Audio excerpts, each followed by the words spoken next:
पूर्वगामी महाराष्ट्राचा उलटा प्रवास सुरू झाला असं वाटतं का? निश्चित. कोणत्या घटनांमध्ये ते जास्त त्रास? जातीयवाद. पहिली गोष्ट म्हणजे फोडाफोडीचं राजकारण, कळलं का?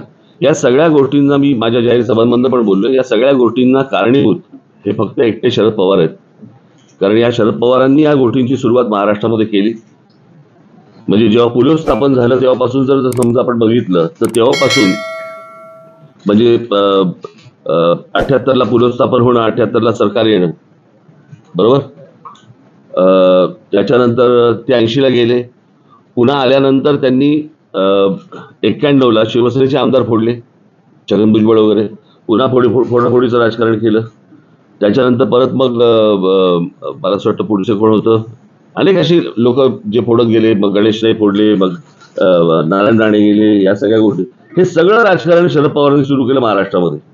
आणि त्याच्यानंतर जातीचं विष देखील त्यांनीच खाल्लं. म्हणजे 99 साली ज्यावेळेला राष्ट्रवादी काँग्रेसचा ज्यावेळेला जन्म झाला, त्या जन्मानंतर जर समजा तुम्ही महाराष्ट्र बघा आणि त्याच्या अगोदरचा महाराष्ट्र बघा तुम्ही, कधी महापुरुषांची विभागणी कधी जातींमध्ये झाली नव्हती. कधी आमच्या संतांची विभागणी कधी आडनावांनी कधी ओळखली जात नव्हती. जातीमध्ये बघितलं जात नव्हतं. संत आपल्याकडे संत म्हणून बघितलं जायचं.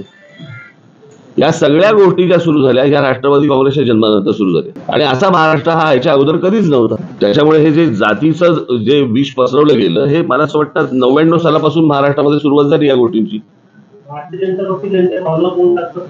असं होतं, आता प्रत्येकाला राजकारण करायचं म्हटल्यानंतर हे चालतंय तर नाणं ते चालून घ्या. पण मला असं वाटतं, मी दरवेळेला सांगत आलो की हे सर्वांनी मिळून बंद केलं पाहिजे. कारण हा विषय फक्त काही राजकारण विधानसभा लोकसभेपुरता नाही, हा घराघरात शिरलेला विषय. मध्यंतरी आपल्याच मार्फत मी कुठची एक क्लिप बघितली, त्याच्यामध्ये लहान लहान मुली सांगत होत्या की आम्ही काय ओबीसी समाजातले आहोत आणि मराठा समाजातल्या मुली आता आमच्या मैत्रिणी आमच्याशी बोलत नाहीत किंवा आम्ही त्यांच्याशी बोलत नाही, आम्ही घरी जाणं सोडून दिलं. हे असलं घाणेरडं वातावरण कधी महाराष्ट्रात नव्हतं. हे सगळं सुरू झालं तेव्हापासून.